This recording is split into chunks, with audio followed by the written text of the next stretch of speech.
And hello, everybody.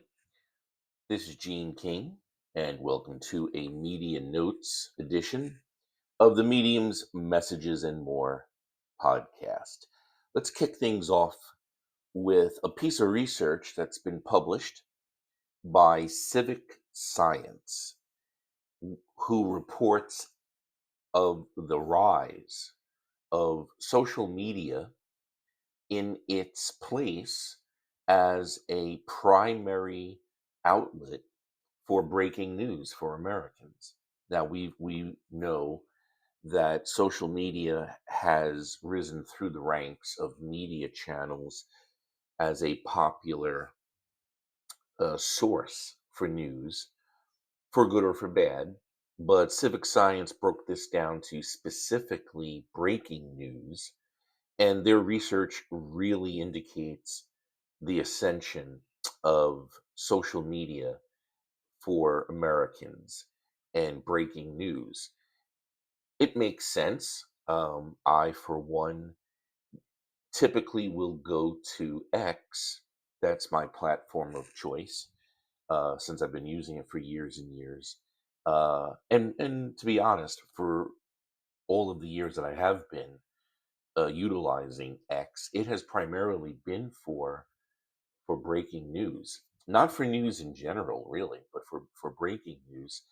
And so I wasn't too surprised when this research came out because I've been doing this myself for a long time now, where a piece of breaking news may come across my phone and it's a short headline or a brief synopsis, a paragraph of what the breaking news is, or you'll see something maybe on Facebook, or you'll get a text message or something with just little snippets, and then I would go to X and typically find uh, breaking news being covered by legitimate news sources of all types: mainstream, alternative, small business news sites.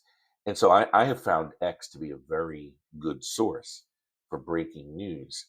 And this piece of research, published by Civic Science uh, in May, really indicates just how social media has risen.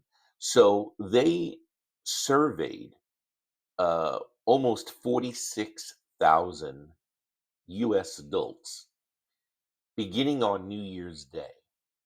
And their research, their survey of these nearly 46,000 Americans went from January 1st of 2024 to the middle of May 2025. So that's really, impressive that they have more than a year, almost a year and a half of surveying more than almost 46,000 Americans. So this is a snapshot of nearly a year and a half, and their conclusions are that social media, when it comes to breaking news, is only second to a local news channel, which surprised me. It really did surprise me. Now, when they say a local news channel, they are specifically talking about television, traditional television. And I really found that a little surprising because in 2025, uh, breaking news, I would not think of going to a local television channel for breaking news coverage, unless we're talking about something, really, really substantial, and typically of national interest, right? But if there's, breaking news, and from what I can see, civic science did not really qualify what breaking news could be. So you have to kind of look into this a little bit with some speculation, or assumptions that breaking news is a wide, topic, uh, for their research purposes. But civic science does report in this survey that a local news television station is the number one go-to channel for breaking news for Americans. Um, but right after that now is social media. And according to civic science, local news channel as the first choice is hovering around, it looks like here about 35%. And then coming in at it looks about 20% is social media. Then after that it gets very competitive, um, for and the space between third, fourth, and fifth, and even sixth actually, is pretty tight. But coming in after social media would be a national network news channel. So that's interesting because, depending on the time of day, right now, at least here in the New York City market where I live, is there much distinction between a local news and a national network news if it's a really big breaking news story? Um, no, because often, in a big market like New York City, the national network will take over the reporting from local. But nonetheless, national network news is the third choice, and then right behind that, although it's falling, is national news website. And that's interesting. National news website came in fourth. And again, I'm a little surprised on that because after going to um, social media for breaking news, I would I would typically go to a website, and I would say I would go to a so-called national news website.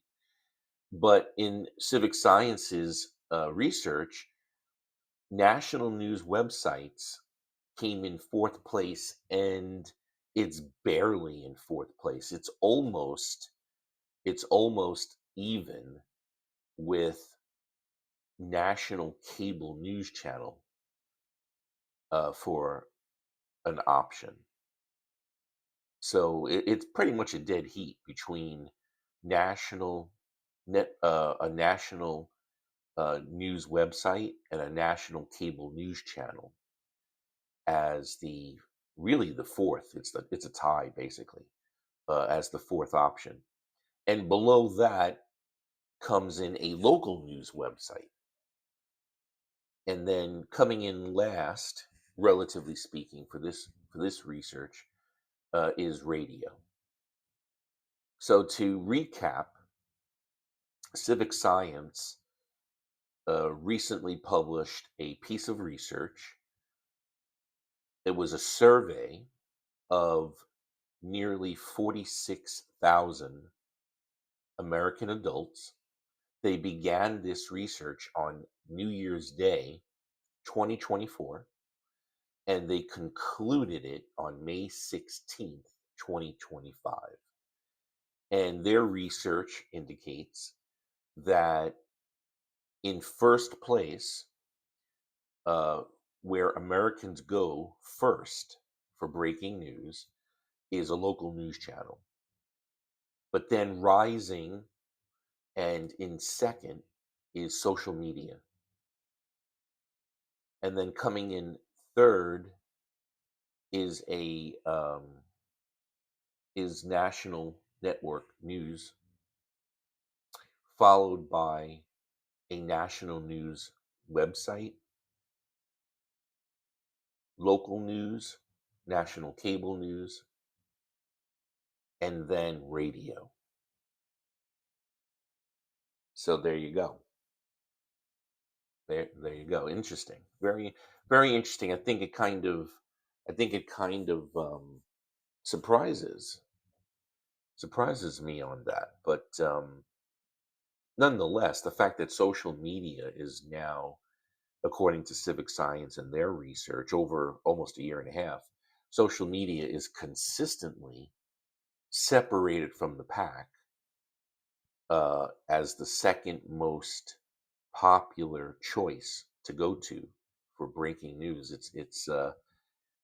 It's very interesting, and I think it reinforces for media, traditional media, legacy media, that they really need to not discount or diminish or dismiss social media, regardless of the politics on different platforms. You know, we're in this highly politicized culture where so many things are now popular by ideology.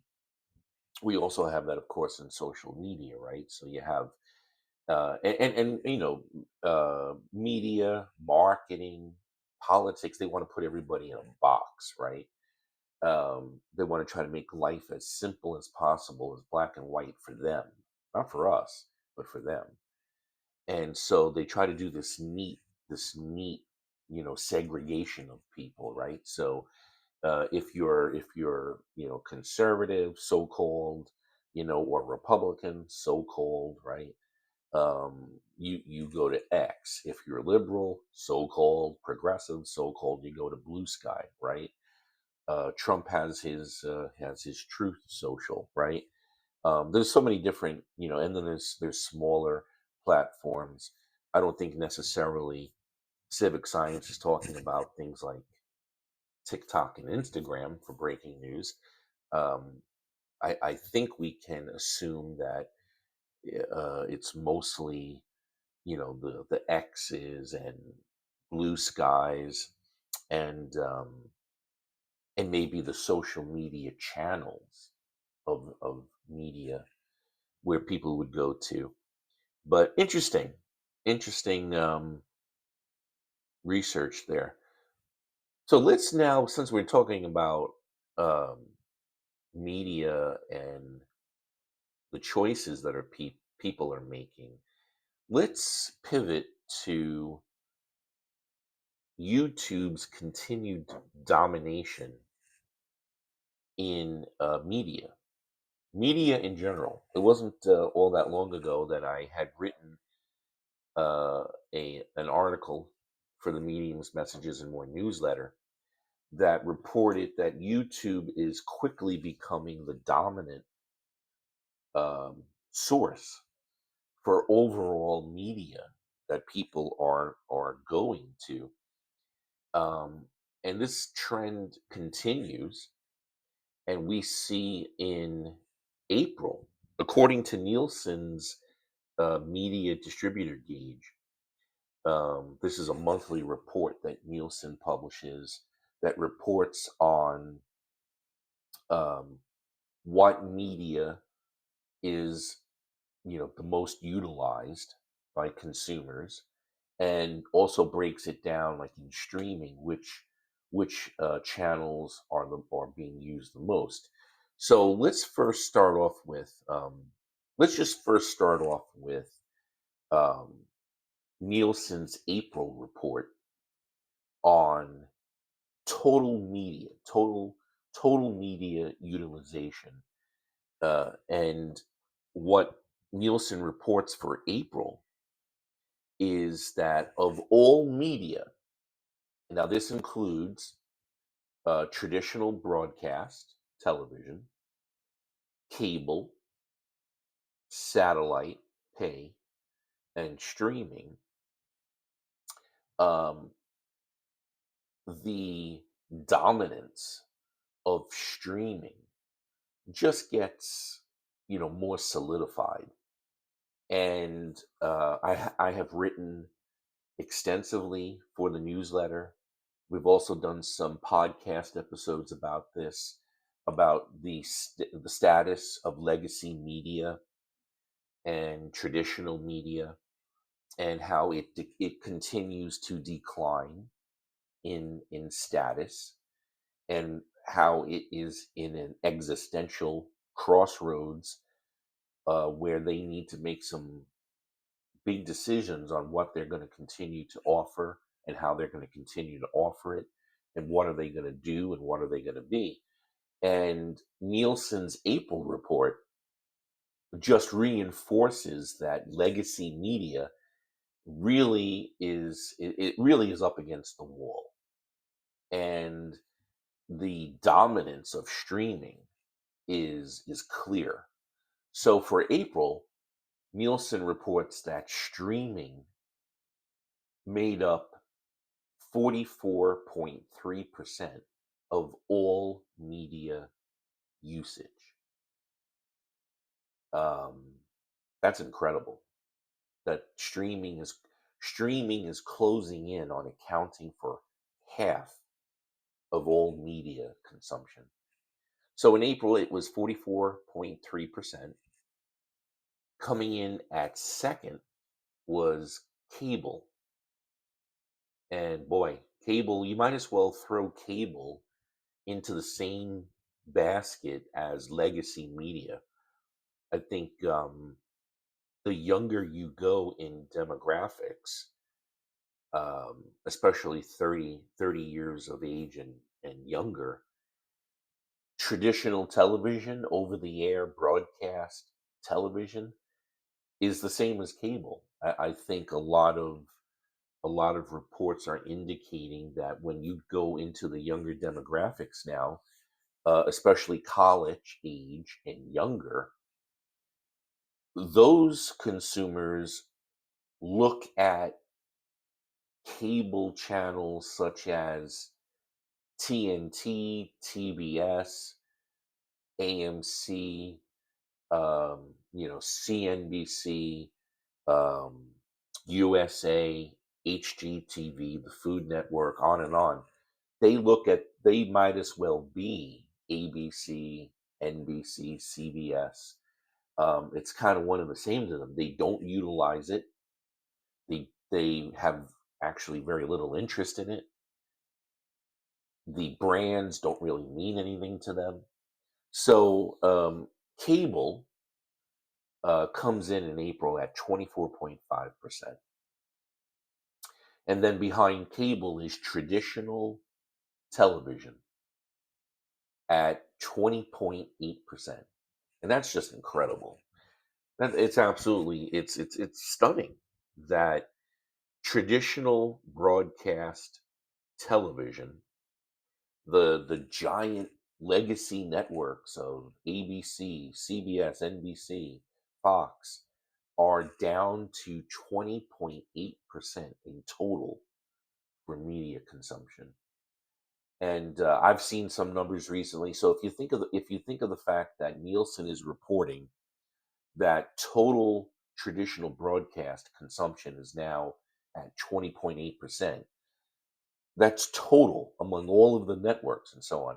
And think about the fact that there are prime time schedules that, when you combine the networks on a given night, they are up to 60%, 70% less on some nights of what they used to have as far as viewing. And we've reported on this as well in our podcast episodes in the past, as well as in the newsletter articles, that really,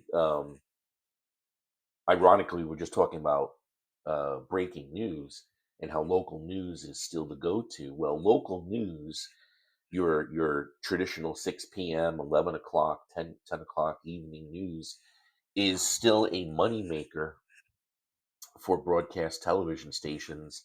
And that's why you see this proliferation of, even here in the New York City market, the largest market in the nation, you see network owned channels. It used to be the local independent channels would do a lot of morning news blocks, hours and hours of morning news, because that was their biggest ratings for the day and therefore their biggest advertising money. But now you even see here in the New York market, you will see network owned and operated stations as well as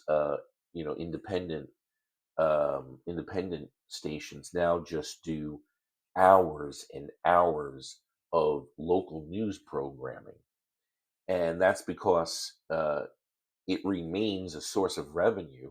If they didn't have that, shut out the lights. Um, do what MTV does and just put episodes of ridiculousness on a loop. But the fact is that local news is still a moneymaker and still brings in audiences, but you also have to assume that a lot of that is muscle memory. A lot of that is older demographics who this is what they do, this is what they've done for years. It's a habit, it's a tradition. So they'll turn on their preferable morning news channel, and then they'll do the same at 6 and 10 or 11. But the audience is dwindling. There's no doubt about it. And coming in after broadcast is the all encompassing other category at 10.3%. And Nielsen also reports for its April study that traditional broadcast viewing is down in April 6% compared to a year ago. Um, so again, the news for traditional media just gets bleaker and bleaker. Broadcast media consumption was just at 20.8% in April, and that is down 6% from a year ago. Cable is doing much worse, believe it or not, even though cable is in second at 24.5%. Compared to a year ago, Nielsen reports that cable viewing was 16% lower than a year ago. It's amazing. It's amazing. The cord cutting continues. The frustration with those that continue to hold out and pay for cable rises. Costs keep going up, and then you have these ridiculous ongoing blackouts for cable, where a cable provider will have a contractual dispute with a media group. And so then that channel or group of channels go black. And of course, people are paying for that. If a media group of channels are blacked out for a week or 2 weeks, you don't get a refund on that. And that's really stirring anger for the diminishing percentage of people that continue to pay for cable television. Um, interestingly enough, um, the the Nielsen report indicates that the April 25 share for streaming was actually down, but it was down just about a point from a year ago, which is interesting. So last April of 2024, it was at 45.3%, and this year it's at 44.3% in April. So maybe something to look into. Maybe something to look into if streaming is going to continue to go down. Typically, everything kind of goes down over the summer anyway. This was for April, so we'll see the numbers for May, and we'll continue to look at it and see what happens. But no doubt about it, streaming is king, and streaming is by far the choice for media consumption today. Now, let's break down those numbers for streaming. And a little while ago, we were talking about YouTube's dominance in streaming. And there's no doubt about it that YouTube is pulling away from others in the streaming category as the primary outlet for media consumption.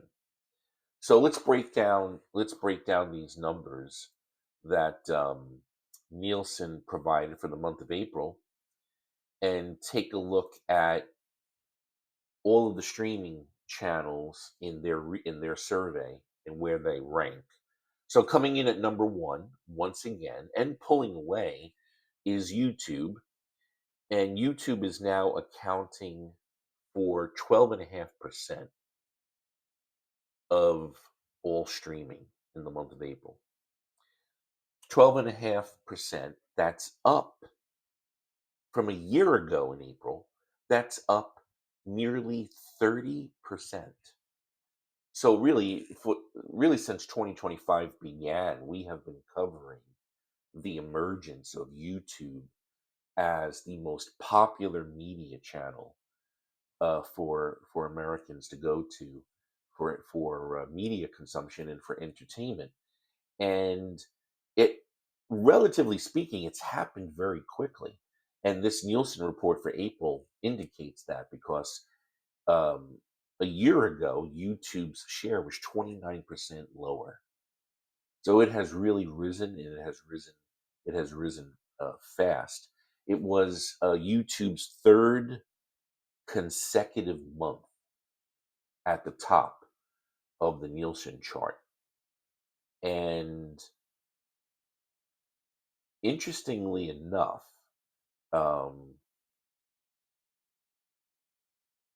Netflix, which was the king of streaming for a long time, um, Netflix was by far the number one choice for streaming, and it had been pulling away until recently.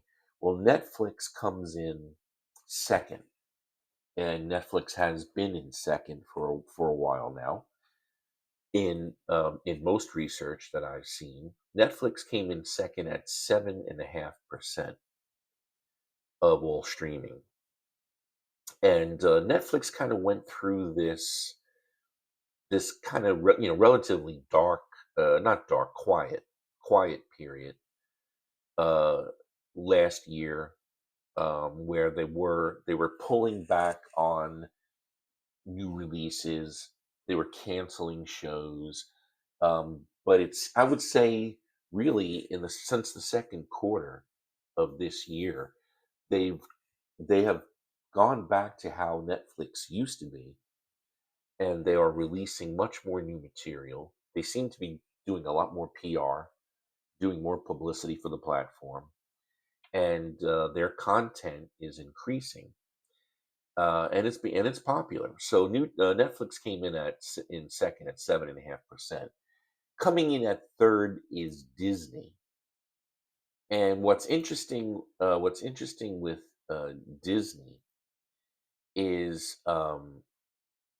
Disney has dropped as YouTube has risen and Netflix has dropped and then rebounded. Disney is clearly dropping.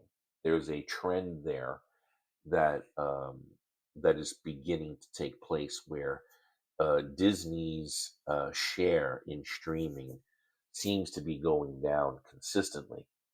So I'm sorry, Walt Disney came in at third, and they dropped down to uh, 5%. Now, uh, this includes Disney includes viewing on Disney Plus, ESPN Plus, and Hulu. And Disney is down from a year ago. Let me see what the research is saying. Um, Disney is down about 1.5%. Um, Although they did gain just about a half a percentage from March, but overall Disney is down, and that continues to be a trend that we're looking at. I think media observers are interested to see how Disney is going to fare over the summer. And even though they're clearly a major player in streaming, um, I've seen some analyst reports questioning if Disney has already hit its ceiling, and if Disney now is in a place where they're just going to try to do their best to retain streamers, or if they're going to pivot and try to create content exclusively for the Disney streaming platform to gain viewers. Um, as a side note, as a side note to Disney coming in third, um, Disney owns ABC, the ABC television network, and ABC as a network. If you look at the primetime programming for ABC, it's a little stunning um, for a major television network. Even though it's a major television network on legacy television, which is of course, you know, diminished in its prominence. Still, though, it brings in millions and millions of viewers a week. And yet, if you look at the primetime programming for ABC, it has really been watered down. There's not a lot of new programming.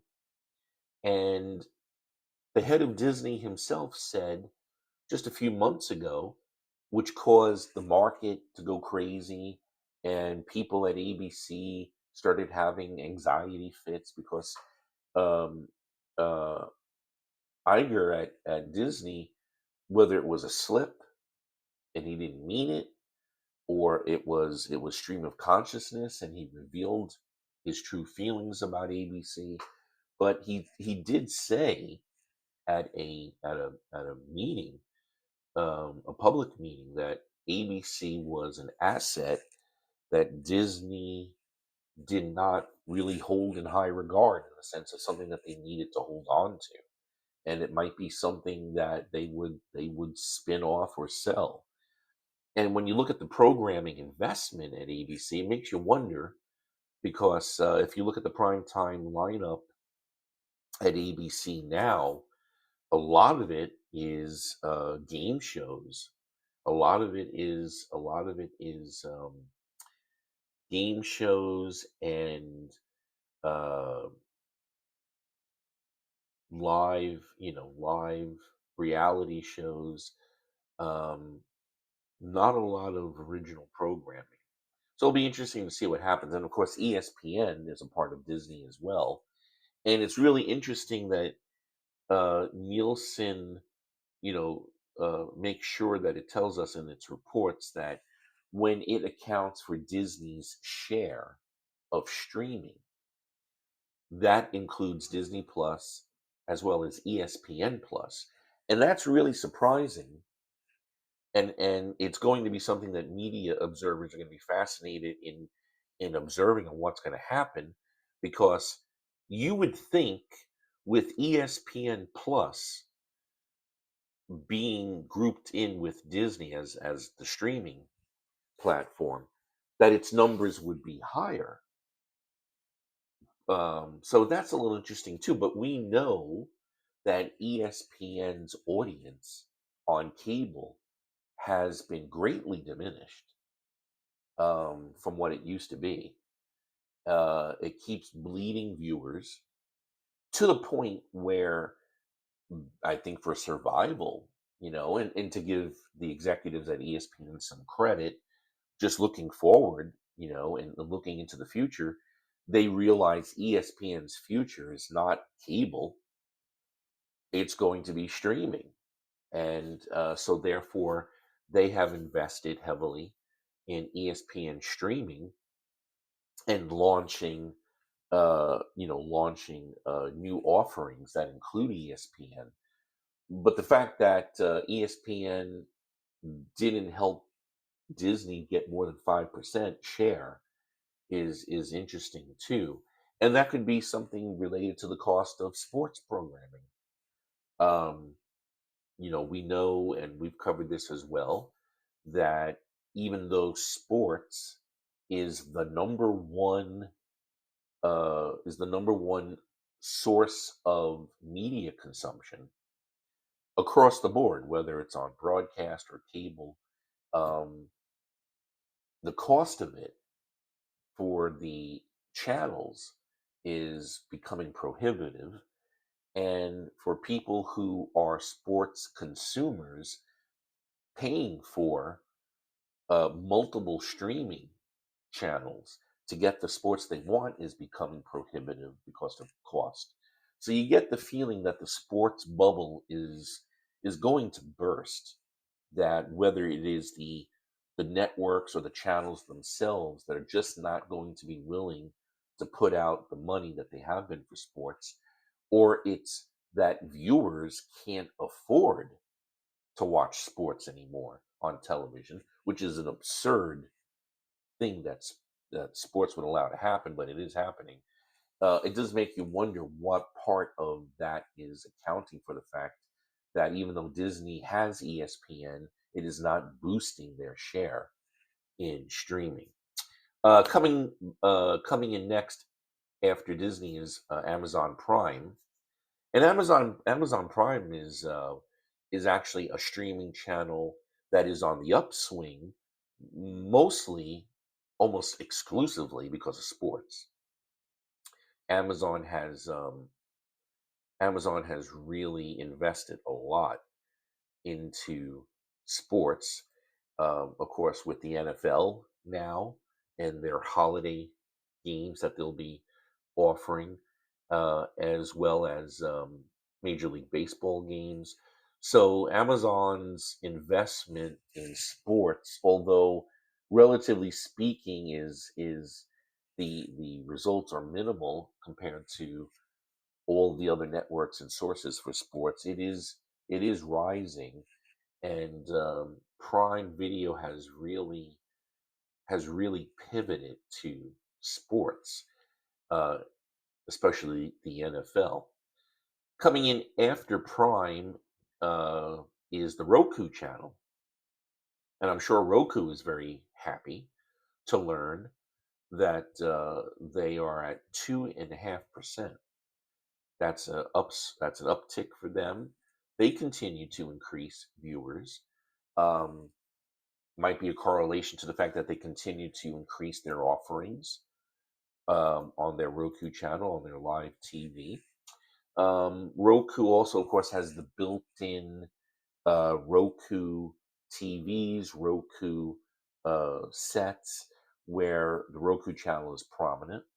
So that helps gain and maintain viewers. So Roku channel is relatively speaking a bright spot, doing well, continuing to grow slowly. But Roku, um, if you look at it compared to a year ago, here's the big difference. Roku, according to Nielsen, for April of 25 compared to April of 24, Roku gained 71%. So it's massive. So Roku has really done well in investing in its publicity. It's done well in expanding its offerings, and its free, put that in quotes, it's free offerings. So Roku has done very well for itself, a 75% bump in a year. Coming in after Roku is Paramount, and Paramount is almost in a tie with Roku at 2.5%.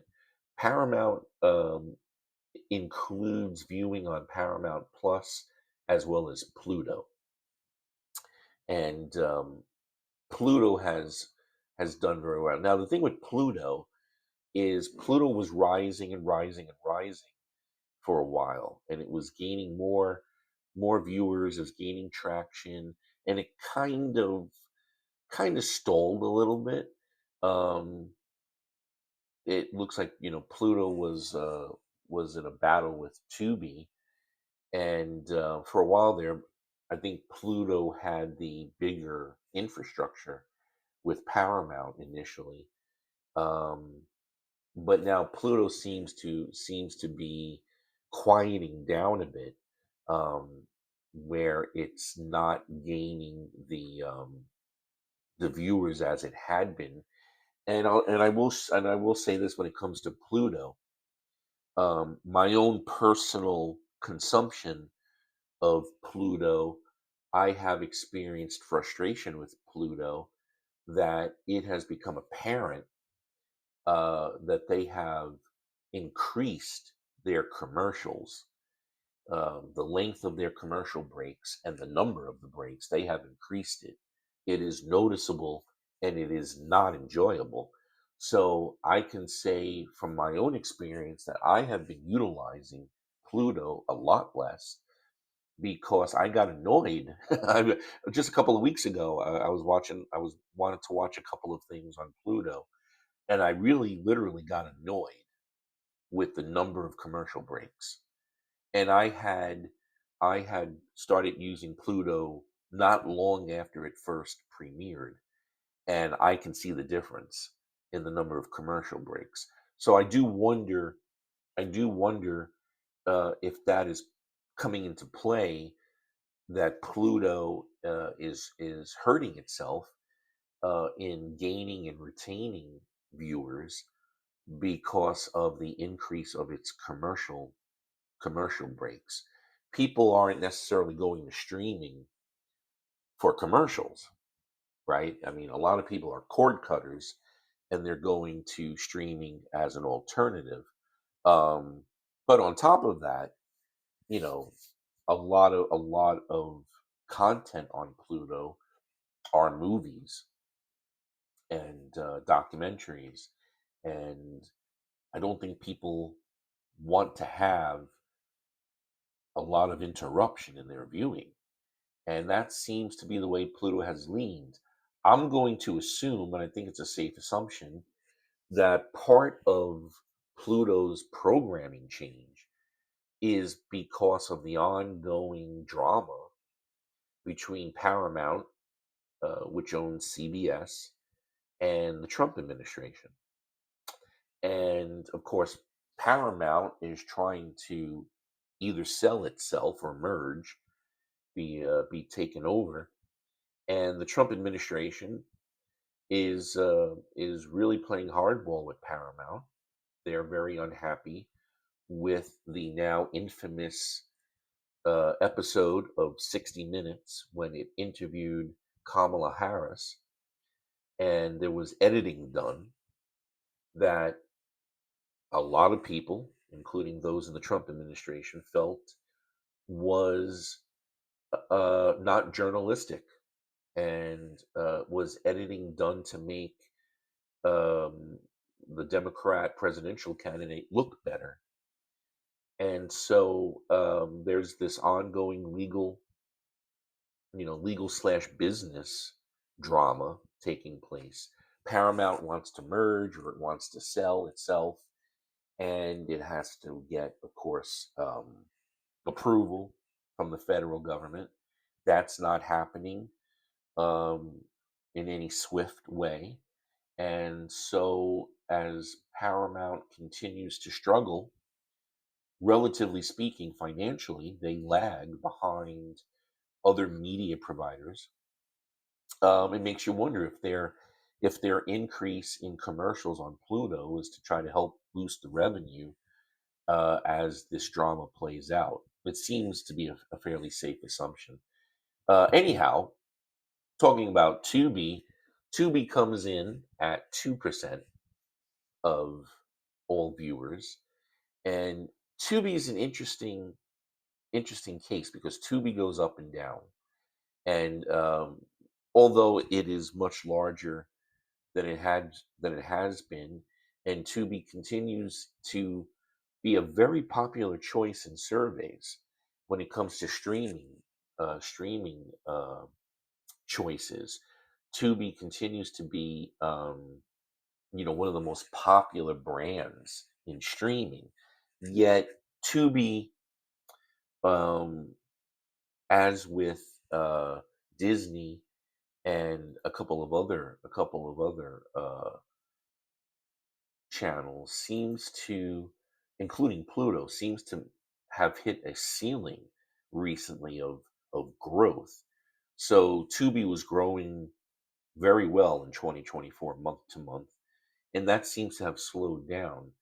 Um, but Tubi within the Fox Corporation group has definitely become a very important asset. Even though its growth has kind of slowed a bit, it is a very uh, popular choice for streaming viewers, and it is bringing in a lot of revenue. And so Tubi has now become a critical asset for the Fox Corporation, and we'll see where that goes because Tubi's growth in viewers has kind of flatlined, minimal growth, and it goes up and down. So we'll see what happens with that. For comparison, I also watch Tubi a lot. I'm certainly watching more Tubi than Pluto lately, and I will give Tubi credit that I see far less commercials on Tubi, or less commercials and less commercial breaks. So hopefully they stick to that business model, um, because I personally enjoy that. Let's now look at the rounding out of the streaming, and we have Warner Brothers Discovery Group coming in at 1.5%, and then we have Peacock coming in at 1.4%. The decline of Peacock is very interesting. Peacock has really fallen um over the last year in its streaming numbers, and it's an interesting situation. I've reading up on this, trying to figure out exactly um, why this might be happening, and again, right? NBC is owned by Comcast Universal, and I think you could argue that there seems to be less original content on Peacock than there was a while ago. Um, Now, Peacock, of course, includes NBC, and it includes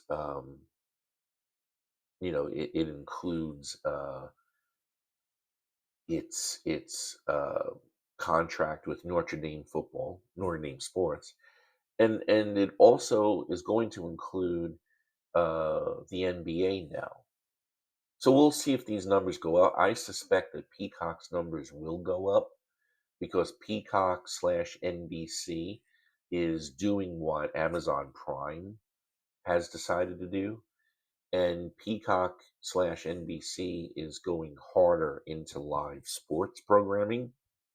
I read a report recently that for the new fall television season coming up, more than half of all primetime programming on NBC will be sports. So that's an interesting pivot. It was just reported last week that NBC approached Major League Baseball, that it had expressed interest in picking up the Major League Baseball coverage that ESPN will be dropping. Um, and I think that's primarily Sunday night, as well as some other primetime programming. But in the fall, NBC really goes in on the NBA. It has spent a lot of money to start broadcasting NBA games in prime time, and that's going to make up a decent amount of its primetime schedule. And it's going after MLB, as I just said, and of course, it has its contract with the NFL as well. So Peacock might be more sports oriented in the months to come, and that might boost the numbers. But Peacock has been declining in its share and its status in the streaming world. Um, Certainly isn't shining as brightly as it used to. So that's something to pay attention to as well. And going back to Warner Brothers Discovery, which is just above Peacock at 1.5%. Peacock's at 1.4. Of course, the Warner Brothers Discovery Group, another media group, kind of in flux. They have really noticeably pulled back on original programming, new programming. There are many shows, many series that the Warner Brothers Discovery Group owns on their platform that has basically put them in hiatus. So there's a lot of less new content across the board on the various channels that make up Warner Brothers Discovery. Again, though, to make note of a trend here, as with Amazon Prime, as with Peacock, um, Warner Brothers Discovery has pivoted to sports. So they are they are of course not happy with the fact that they lost an NBA contract, um, and that made up a big bulk of their programming. But they still have MLB. They're going heavier into the NHL. Um, for the first time, the French Open was on TNT, and my gut tells me we're going to find out that that didn't really go too well for the first year. Um, I'm a tennis viewer. I almost never miss the big tournaments, the French, the Wimbledon, the U.S. Open, Australian. I almost never miss the majors, but this is the first year in a long time that I literally have not watched one full match of the French Open. And part of that, in my opinion, is that TNT fumbled badly. And maybe it's not TNT, maybe it's the parent company, but somebody fumbled very badly in the publicity and the promotion for the French Open on TNT, um, because it was not publicized well. This move to TNT, and the programming itself. I kind of look at this that if TNT is spending millions of dollars to be the home, the American home for the French Open, you got to be doing a hell of a lot better in offering access to it. And what I mean by that is, of course, TNT has its live coverage of the French Open, which typically starts about 5 a.m. New York time, but they do very little publicity for it in the after hours. So the French Open will end, let's say, in the afternoon, the mid afternoon of at New York time, and for whatever reason, which I think is crazy, despite the millions of dollars that has been invested in having the French Open go to TNT, they don't do a prime time replay. They don't do a prime time recap show or a prime time highlight show. They don't do anything. They don't even play the French Open at late night. So the access to it, in my opinion, has become more limited than it should be. There's almost zero promotion for it. And so I'm wondering if this is going to be a dropped ball by Warner Brothers Discovery, and they're going to have to figure out um, how to do a better job next year. because to me, their investment in the French Open has not paid off this year. I'm going to assume that they're going to put out press releases about the viewership and how great they were doing. And of course, the French Open is airing from 5 a.m. to, early afternoon New York time. I'm going to assume, well, hell yeah, you put a lot of live sports on in that schedule block, and it's going to do better than the reruns you were playing. So I think once you get past the smoke and mirrors that they're inevitably going to put out about their numbers, um, I think the truth of it is that it's not going to meet their expectations, and that internally they know that they need more viewers. They should have gotten more viewers, and they need to do something differently with that. But nonetheless, that's where we stand on that. Let's, because I think this is an interesting piece of information also to share on this media notes edition of the podcast is broadcast television, even though we know that it has been diminished and that it is a shell of what it used to be, it's still traditional over the air broadcast television. The four networks still pull in millions of people. All of the major brands still advertise, so you can't just ignore it. So let's take a look, since we are now in June of 2025. Let's take a look at the broadcast season and who won it, and go down in order of the networks and who came in first and so on. So for the 2024-2025 broadcast season, CBS is set once again to be the winner for the year. CBS will have its 17th consecutive season as the top primetime broadcast network. That's incredible. 17 years of being number one in primetime. And Paramount needs all the good news it can get. So the other good news is not only is CBS now the number one broadcast network in primetime for 17 years in a row, but their viewership is up 2%. Now, wrap your head around this. CBS is the number one broadcast network in prime time. It's up 2%, and its average. But so here's the average number of viewers that it gets: 5.7 million.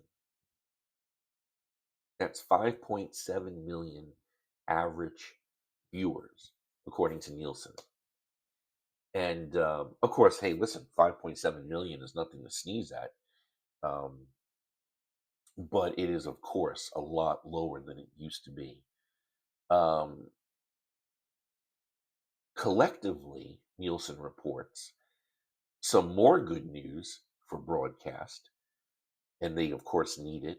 And that is collectively, all of the four major broadcast networks for the season were up in viewers, nearly 5%. So that's good news. Good news for the networks, although there should be a caveat there. So Nielsen reports that collectively the four major broadcast networks are up almost 5%. But a lot of that, at least the first 2 months of the television season, which begins in September, the first 2 months of that season, ratings were up because of live news related to the presidential election, which makes sense. But I'm guessing that if you took away the live news programming related to all things presidential election, um, that 4.5% increase would be, I think, substantially cut down. So it'll be interesting to see what happens in the coming fall and in the coming television season. If they maintain that, I'm going to say that based on the things that I've read, the research that I've seen, that bump for broadcast was primarily due to the presidential election. But we'll see what happens. Nonetheless, it's good news for them, um, as far as ratings go and the number of viewers they have. Coming in at second was NBC, and NBC was up 2% for the year, and they averaged about 5.1 million viewers. ABC came in third. They were basically flat for the year at 4.2 million viewers. And Fox came in fourth, although they came in fourth, they grew 14%, but uh, most of that viewership growth of 14% was a result of the record viewership for the Super Bowl that they did air. So that's the way that these finished. CBS was first, NBC was second, ABC was third, and Fox was fourth. If you take out sports content, CBS remained in first place in prime time with about 5 million viewers. NBC was about a million people less in second. ABC was at 3.5 million in third, and Fox was at 2.1 million. Nielsen reports that 8 of the top 10 primetime shows for this past television season were all on CBS, and they break it down for us. So, 8 of the top 10 primetime shows were all CBS. Tracker, Matlock, 60 Minutes, FBI, George and Mandy's First Marriage, Blue Bloods, NCIS, and Elsbeth. The only other network that had any shows in the top 10 was NBC. And those two shows were Chicago Fire and Chicago Med. Interesting. Interesting on that. Um, while we're talking about television, let's look into. I know people are interested in this. Um, since the television season is over, let's take a look at the shows on the 4 broadcast networks that are renewed or canceled. And let's start with ABC. We'll go alphabetical. So the shows that are renewed or canceled for ABC, 911 is renewed, Abbott Elementary is renewed, The Conners are canceled, Grey's Anatomy is renewed, High Potential is renewed, The Rookie, Shifting Gears, and Will Trent are renewed. And as of the beginning of June, Dr. Odyssey is still to be determined. Going to CBS, Blue Bloods, of course, has ended its run. It ended its run in December, so it's officially canceled. Elsbeth is renewed. The Equalizer has been canceled. FBI is renewed. FBI International, as well as FBI Most Wanted, is canceled. Fire Country is renewed. Georgie and Mandy's First Marriage, as well as Ghosts, Matlock is renewed. NCIS, actually all three NCIS Origins, and NCIS Sydney have all been renewed. The Neighborhood has been renewed for a final season. Papa's House has been canceled. SWAT has been canceled. Tracker and Watson have been renewed. Go over to the CW. And at the CW, All American has been renewed for a final season. Children Ruined Everything has been canceled, although a fourth season will premiere on CW. So Children Ruin Everything is a Canadian sitcom, and it has been canceled by CTV up in Canada. But there's a season that hasn't aired yet on the CW, which will air over the summer. Family Law has been renewed. Good Cop, Bad Cop has been renewed. Joan, which was a limited series, has been canceled. Sherlock and Daughter is to be determined. Sight Unseen to be determined. Son of a Critch to be determined. Sullivan's Crossing has been renewed. Superman and Lois has been canceled, and Wild Cards is to be determined. So CW is still a lot of things up in the air over there. We go over to Fox. Fox has officially canceled 911 Lone Star. Accused is to be determined. American Dad has been renewed. Animal Control has been renewed. Bob's Burgers has been renewed. The Cleaning Lady has yet to be determined. Doc has been renewed. Family Guy, Going Dutch have both been renewed. The Great North looks to be canceled. Grimsburg has been renewed. Crepopolis, Crepop- Crepopolis has been renewed. Murder in a Small Town has been renewed. Rescue High Surf has been canceled. The Simpsons have been renewed. And Universal Basic Guys have been renewed. Over at NBC, to wrap things up, Brilliant Minds has been renewed. Chicago Fire, Chicago Med, and Chicago Police have all been renewed. Found has been canceled. Happy's Place has been renewed. The Grosse Point Garden Society has yet to be determined, although I'm reading here that it is a long shot to be renewed. The Hunting Party has been renewed. The Irrational has been canceled. Law and Order, as well as Law and Order SVU, have been renewed. Lopez versus Lopez has been canceled. Night Court has been canceled.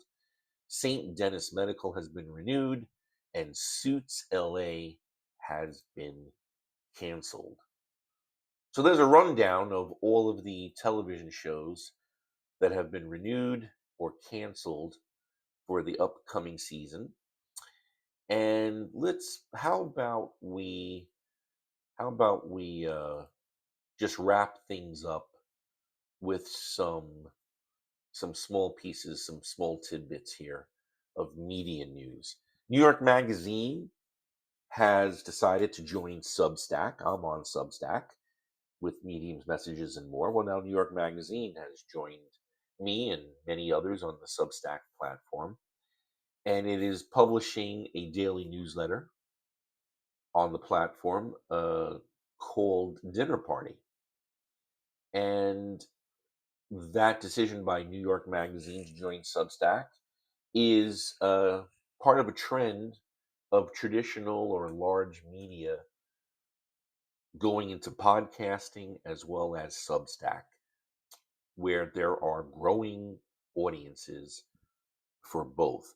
And on a journalistic side, the old journalist in me is kind of optimistic that Substack might be the next generation of news, news channels and news distribution, where you might be able to get, just like with podcasting, Substack.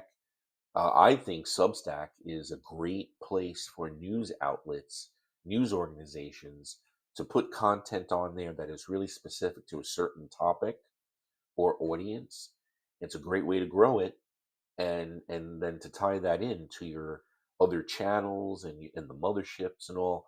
So we'll see what happens with that. But New York Magazine's decision to go onto Substack is another good sign that maybe, just maybe, the worst for print media could be over here, and that they have found a new outlet to grow audiences and readerships. And of course, there's the free Substack, but there's also the subscription based. So that could be another way to grow paid paid subscribers as well. Another piece of news regarding media in Oregon, the legislature is considering a bill that is going to mandate that Google and Meta and other large online platforms compensate media organizations for content. Now, this has been going on, for quite a while now in legislatures. Some states have passed. It's more popular over in Europe, where media organizations have to get paid by online platforms that are scraping their websites and offering news. Um, Over in Oregon, the Senate Committee on Rules, they did recommend a passage. So it's now going to go to the full Senate. So hopefully, something like this will pass. I have said over the years, and as a professional who started off as a reporter covering city hall politics, police, I mean, city council meetings. My roots are in journalism. My roots are in print journalism. I absolutely hate what has happened to it, and how it is a shell of what it used to be, as far as the number of jobs, the number of outlets, and the quality, and the quantity being produced. But I have said for a long time, one of the worst managed industries is newspapers and journalism. Absolutely, they did it to themselves years and years ago when Google was new, and I started seeing the news tab, and all of this content and all of this work was being offered on a search engine for free. And the newspapers and the magazines and the media conglomerates were very slow in doing anything about it.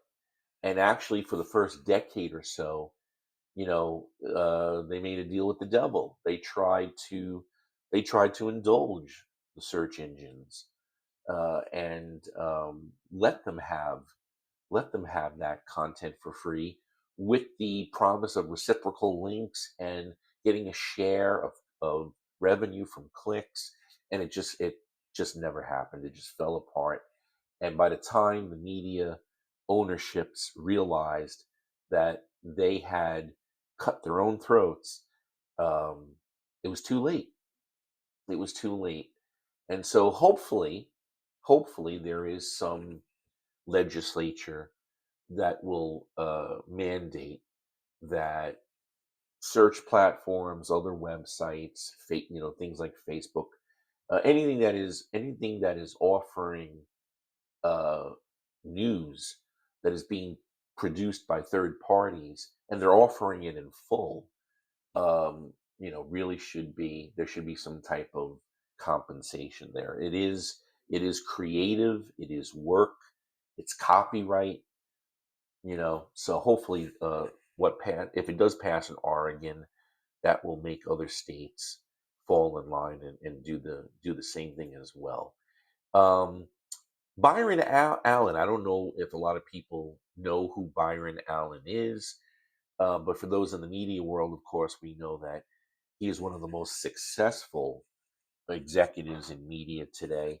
What I always find funny about this is that I think of Byron Allen still as the stand-up comedian from years ago, the entertainer from years ago. But he went into media. He built himself an empire that is now the Allen Media Group, and his group has reported, the Allen Media Group has reported that uh, after investing over $1 billion in buying television stations from all different network affiliates over the years. they are now at a place where they want to sell at least 21 stations. And these 21 stations are affiliated with various networks: ABC, NBC, CBS, and Fox. And it's interesting to see what's going to happen with this. Um, that they have bought all of this media property, and now they're looking to sell who they're going to eventually sell to. And the reason, the reason for it, although my understanding is the primary reason that Allen Media Group wants to sell these nearly 2 dozen stations is to really put a dent in their debt that they have, and that just might be all there is to it. Um, Disney, as large as Disney is, I know this is gonna rub people the wrong way, but Disney announced that they are cutting several hundred jobs, and I know it's a head scratcher. It makes me shake my head. One of the largest media companies on earth, one of the richest companies on earth, and yet they're going to be laying off several hundred workers um, this summer. And primarily, these include staffers in the marketing division, publicity division, casting and development, as well as corporate finance. So they say this is, of course, a cost efficiency measure, um, and that they need to reduce operating costs so they can refocus on their streaming business. We just got done talking about their streaming a little while ago in this episode, and how it has started to fall. It's flatlining. It's really not growing, and it's also not offering the new content as it had. So, do you want to give them the benefit of the doubt? They are literally tying the job cuts to refocusing on streaming.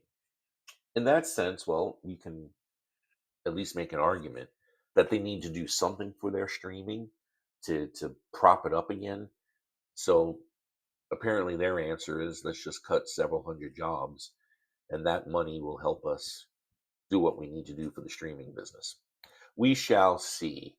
And let's wrap things up with news about Saturday Night Live. Of course, SNL just ended its 50th season on NBC, and its 50th season was a good one for SNL. Their viewership was up 12% from season 49, and it hit a 3-year high. They were averaging 8.1 million viewers across platforms, not just television, but Peacock as well. So, congrats to SNL and its 50th anniversary. I never watch it. I haven't watched SNL in a long, long time. But congratulations for a historic show on their 50th anniversary. And with that, we are going to wrap up this episode, this Media Notes edition of the Mediums, Messages, and More podcast. Thank you so much for joining me and listening. I really appreciate it. You can go to Substack and type in Mediums, Messages, and More. And there you will find on Substack the Mediums, Messages, and More page, where all past articles, including podcasts now too, are on there. Or you can go to genekinglive.com, and on that website, you will find all episodes of this podcast in a podcast player, very convenient to use. You will also find the Substack newsletter, as well as an archive of all the articles and other content as well, including the YouTube channel. So it's all over there at genekinglive.com as well. Until next time, I thank you so much for joining me. I appreciate it. And until we meet each other again, be well, be safe, and talk to you soon.